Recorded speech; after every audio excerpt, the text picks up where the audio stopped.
Well, hello, everyone, and welcome to CoachX Live with the Institute of Coaching. My name is Jeffery Hull. I'm the Executive Director of the Institute of Coaching, and I am thrilled to be here today with one of our dear friends at the Institute of Coaching and one of my dear friends, Jennifer Brown, who is a well-known inclusivity and diversity expert and someone that many of you have probably listened to on her incredible podcast, The Will to Change. You may have seen her at one of our conferences. She's been a keynote speaker for us. And we're just really excited to have her here to celebrate allyship and inclusion during what is the month of LGBTQ plus liberation and celebration all across the world. And as luck has it, it also turns out it's Juneteenth, which was surely a coincidence because I do my LinkedIn Lives on the third Wednesday of the month. But we're here also to celebrate that new federal holiday and talk a little bit about that.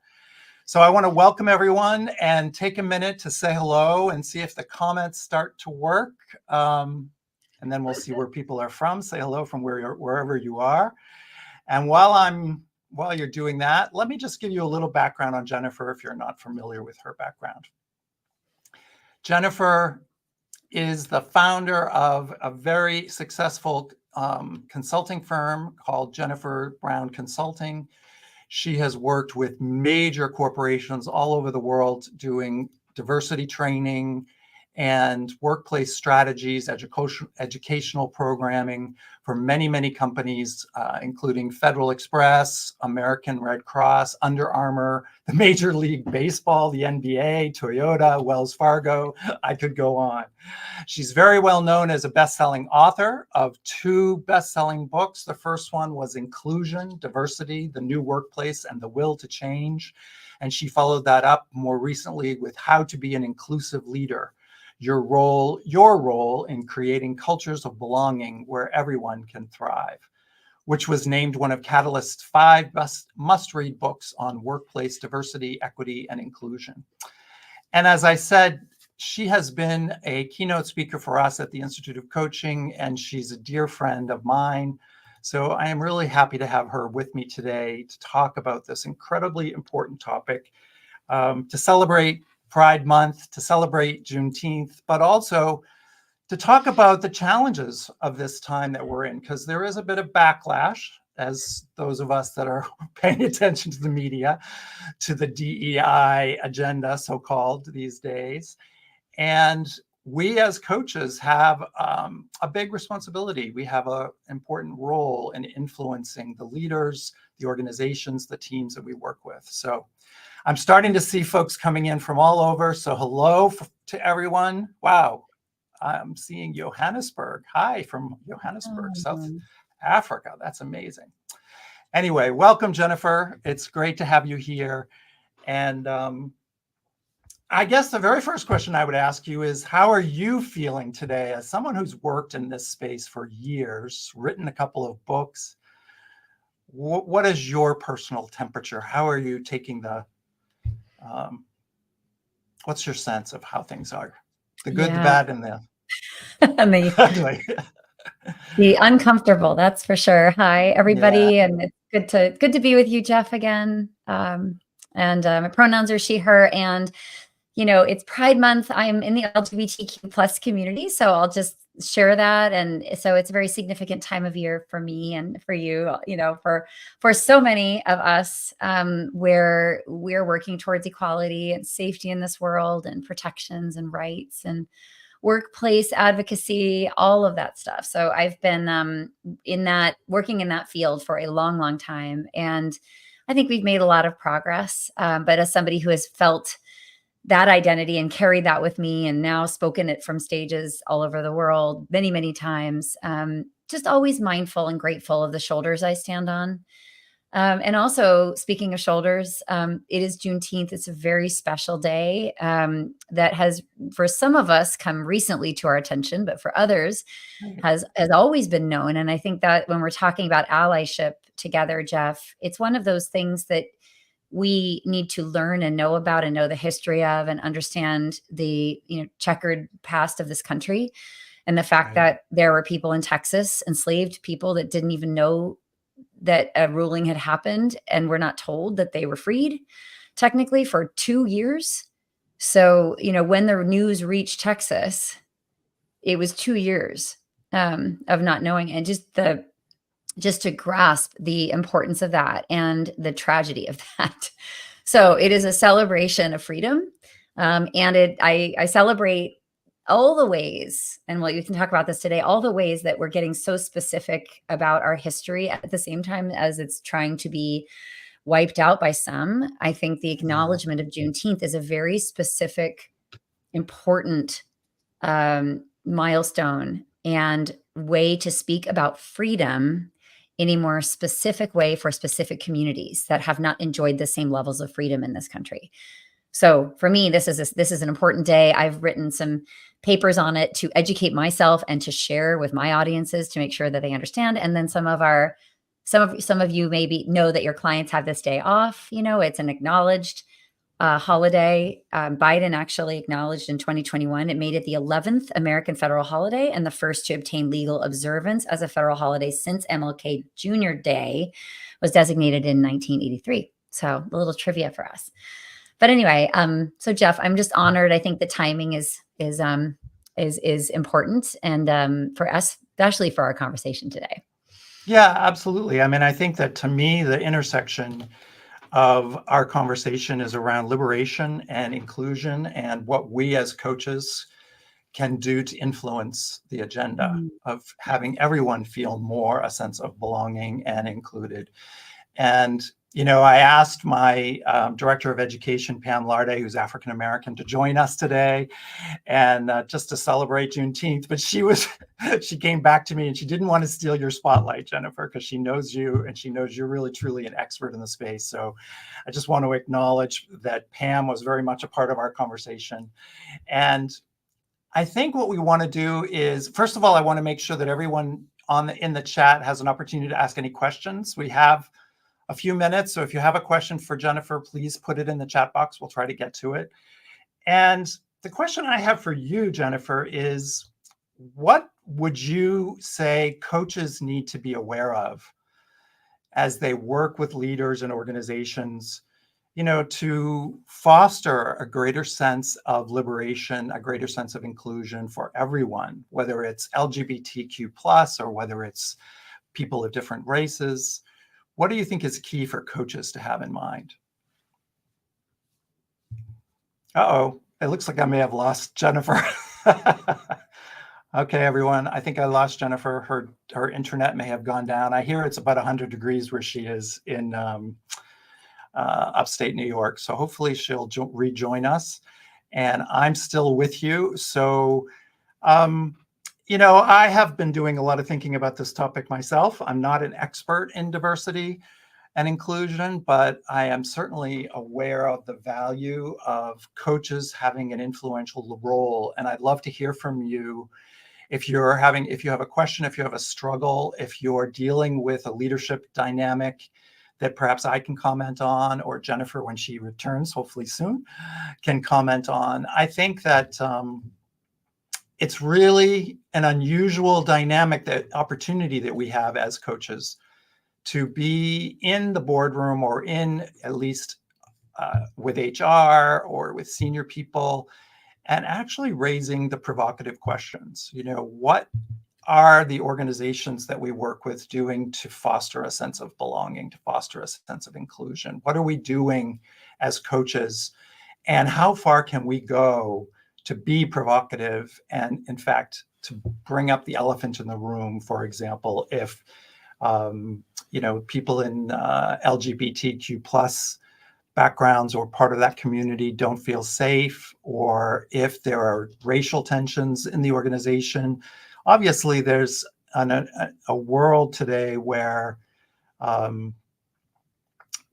we hear a lot of noise in the media around the problem, so-called, of inclusion, or that DEI has gotten out of hand. And yet, the statistics still show that at the top of most organizations, the vast majority of leadership roles are held by white men. And, we at the Institute have tried with our Red Eye race, equity, diversity, and inclusion group to build initiatives, to build courses, to build discussion groups for coaches from all over the world to talk about what they can be doing in those situations, how they can be provocative, kind of poking the situation and making sure that companies are doing more than just surface activities, not just putting out a policy or holding a training, but actually doing some of the deeper personal work that we all need to do to look at our privilege,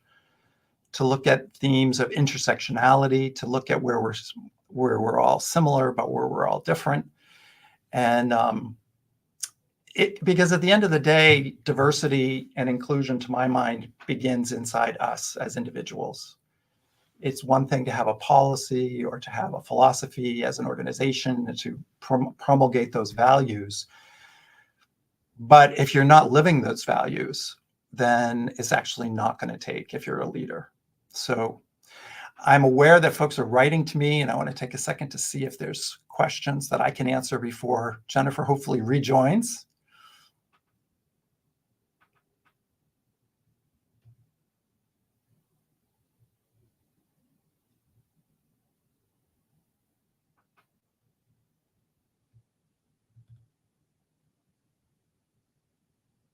Hi from London. It's hard for me to read these. Oh,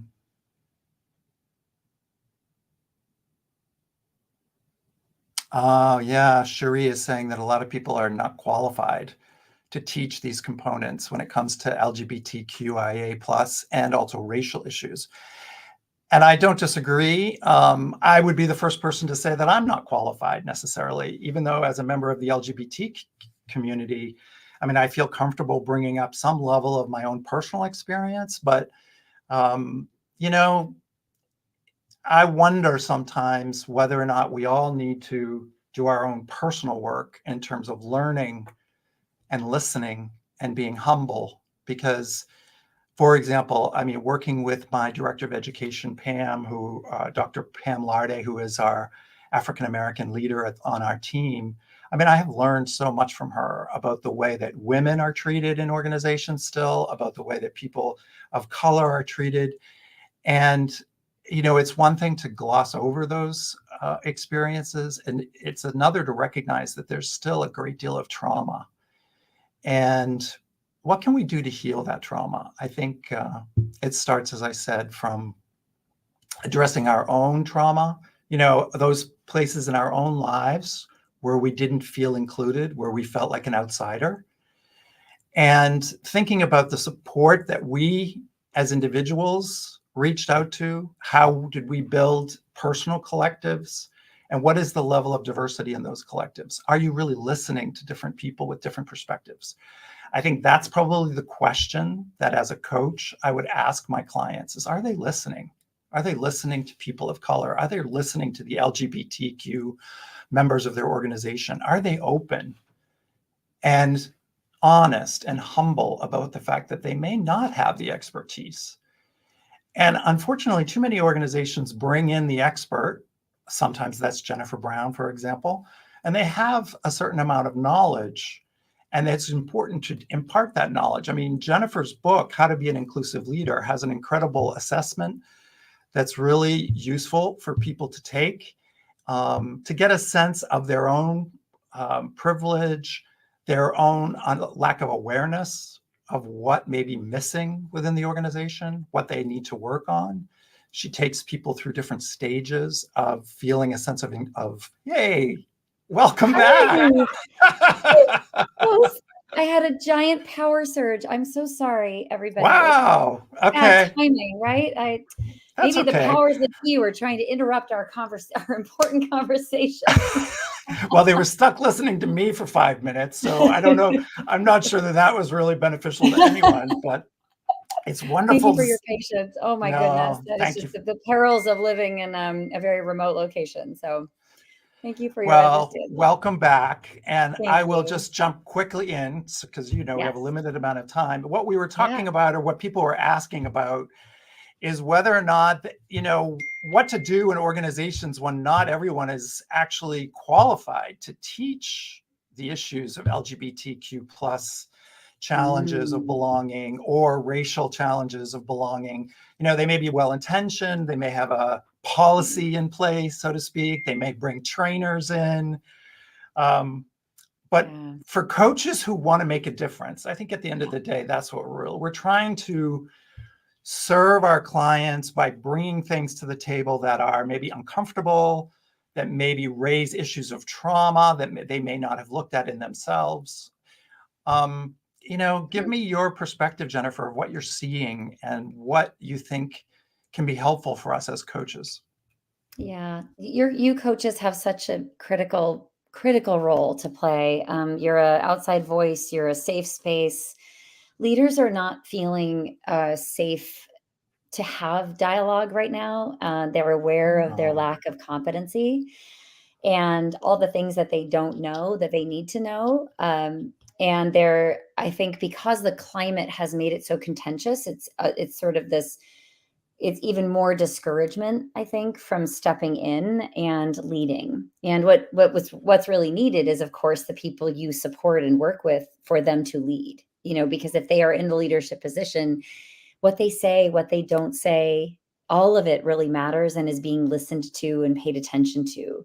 So I would imagine, if this topic comes up in the context of your coaching conversations, there is fear, there's trepidation, or there's just I don't know how to start or how to begin. There could be a lot right, of good intent there, which is half the battle, I think. I do think intent matters. Impact matters just as much.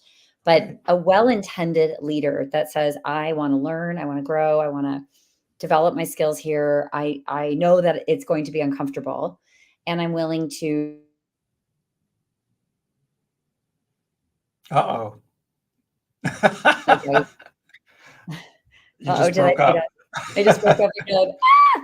Um, You're so willing to, they're willing to step into the learning. Jeff, we love the growth mindset, right? I, right, I think right. I think that progressing with D&I competency development is about failing forward. Sometimes it is I about like that. Yes. trying, learning, adjusting, trying again. To me, this is leader resilience. Beautifully So as a said. Yeah. coach, you can encourage someone to, pick their spots of entry, their entry points, and to give themselves grace around what's not going to go very smoothly or what is unexpected, because it's imperfect work. Just like Right. everything else in business, by the way. I mean, we don't expect other processes and new skill development to be perfect, but somehow leaders are expected to kind of burst fully formed with all the skills about this, Yeah, and it's exactly. not realistic. So yeah, I think encouraging people to get into the arena, give themselves grace, be prepared for things to not go, according to plan in conversations or their own leadership, and then to adjust. And really, most importantly, I think, not to take things personally. When you get things wrong, the business world is just so unforgiving. And other people can be really unforgiving too, which is part of the problem and kind of a disincentive to learning that I Right. see. Yeah. Uh, Yeah, but if a David, leader in the chat, David is bringing up, David Samuels is bringing up the issue that some people are triggered by guilt. mm, And, I mm, think that's such an important piece that he's bringing up, is that mhm, leads us to, if you're feeling guilty that you don't know enough, that leads you to potentially project and want to deny or deflect or stay away from the conversation. And I think that it seems to me that the key, and I want you to comment on this, but for me personally, the key is humility and mm, curiosity, mm. right? Like, that's why, I just don't ever want to consider myself an expert in any of Yeah, these topics. yeah. And even if you just say that, I would counsel leaders to be as honest as they can be about saying, I'm learning. There's many things I don't know. I find this upsetting. like, or I want to learn more about this because it's important to me. I think leaders, it's not perfection that's expected, but what is, I think, really important is to make your work visible, to communicate to people where you are in your journey, and also to, if you can, get comfortable being uncomfortable yourself, not only about admitting what you Right. don't know and what you're still learning. For example, pronouns is a great example. Another is, I didn't know about Juneteenth, but I've now read about it. I understand why it's important, and here's what it means to me.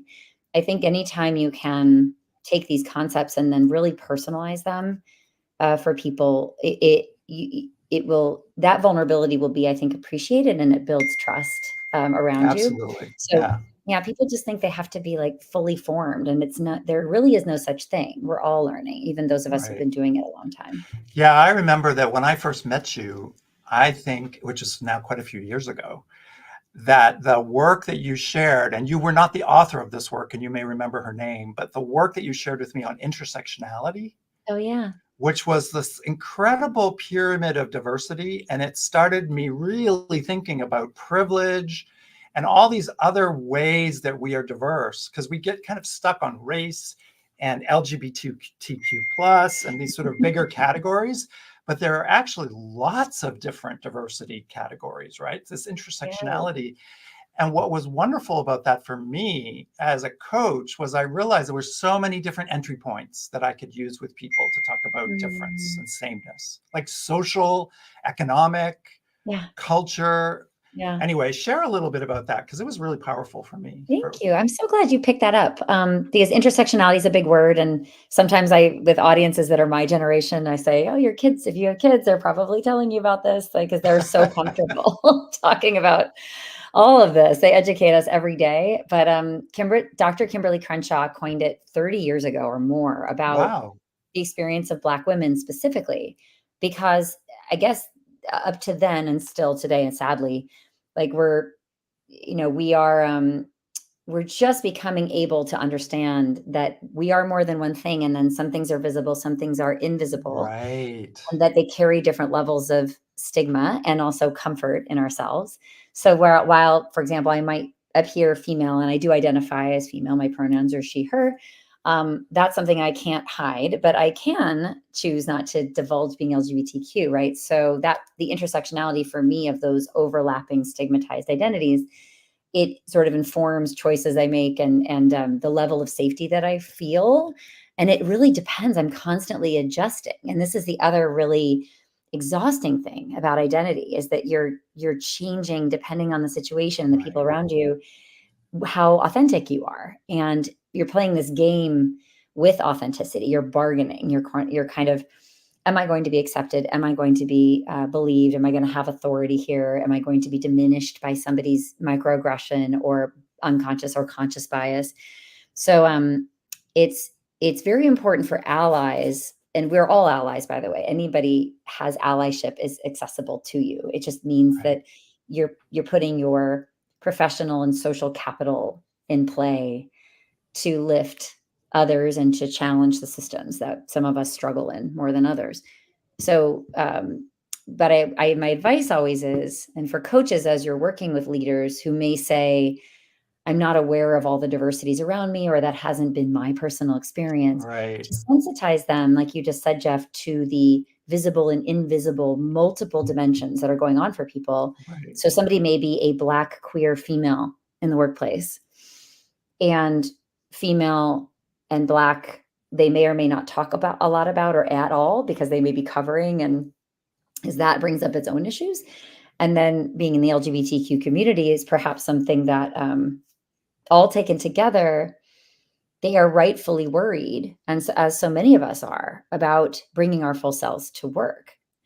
So for those of you who are coaching people who aren't, don't have as many of the stigmatized identities perhaps, and are saying, oh, I'm so privileged, I'm so, like, that has not been my experience in life, this is a wonderful opportunity to learn about all that is Right. not seen and all that is not articulated, and the reasons for that are extremely powerful to understand. And then what can you do then to encourage people to bring their full selves, at least to you, to be the kind of leader that somebody confides in, more Yeah. of their truth. Starting point, right? A Yeah, I mean, that's vulnerable place of safety for you to yeah, enter into the conversation.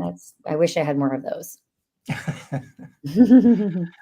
Yeah, no, as I'm listening to you, I'm thinking when you are a coach and your job is to be an ally and also to be a provocateur in a sense, once you've created enough safety, what's your dance? You've been dancing this for years. So, give us some dance steps as coaches for how to be an ally and a provocateur.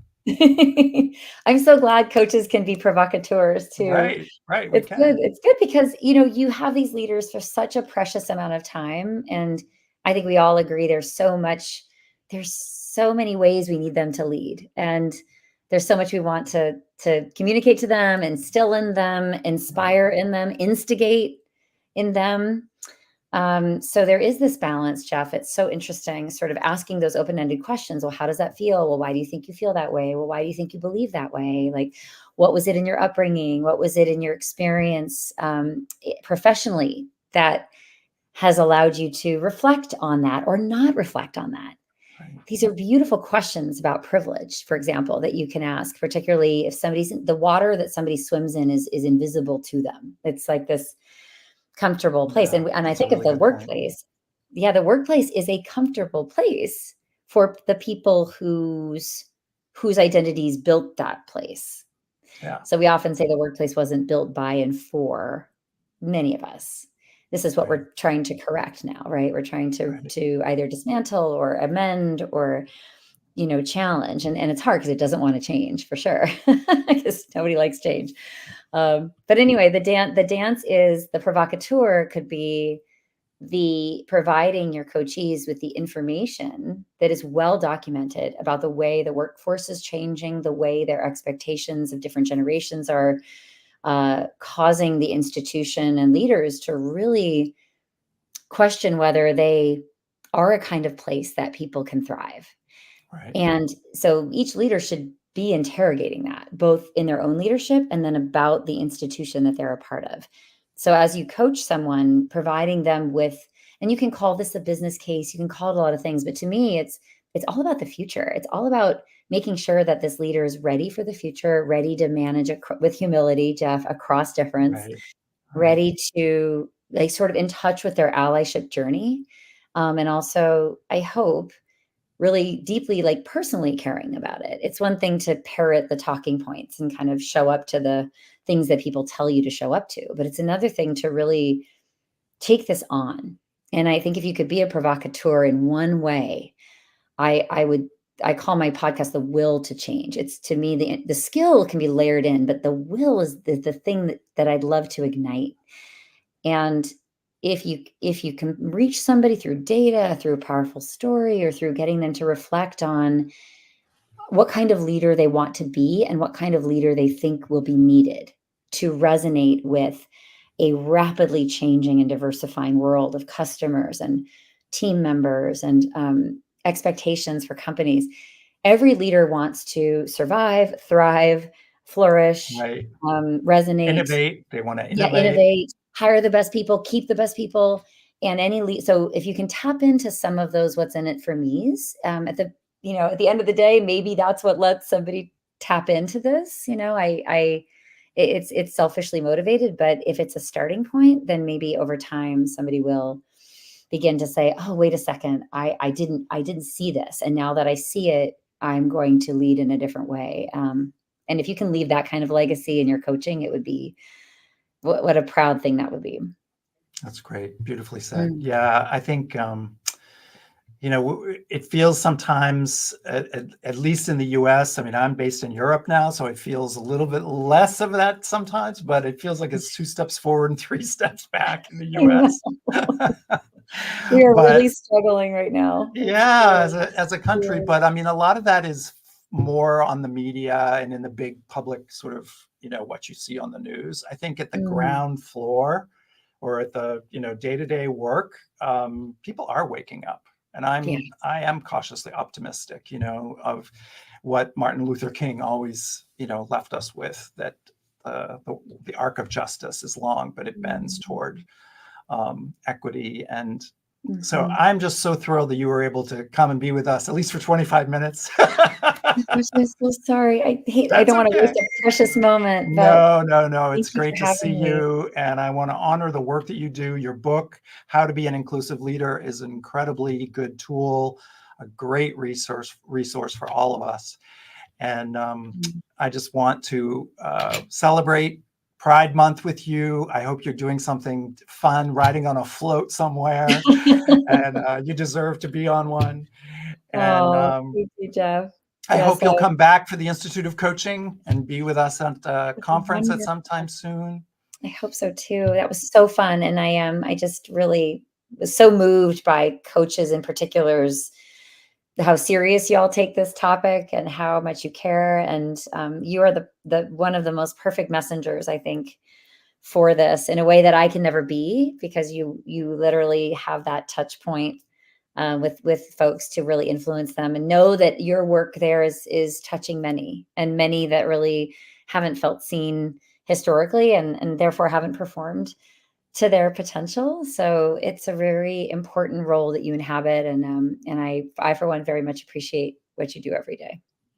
Well, likewise, we also have you as a resource and your work. So we are simpatico, brothers, sisters, as they say. So I just want to thank you for joining us. I want to thank everyone for joining us on this wonderful holiday. And, to me, it's all about liberation, right? Liberation from our pain, whether it's racial or gender or, or sexual orientation, whatever it happens to be. Let's work towards liberating our own pain, our own trauma, and everyone that we touch in our lives. That's beautiful. Thank you, Jennifer. Thank you all for joining us. We'll see you soon.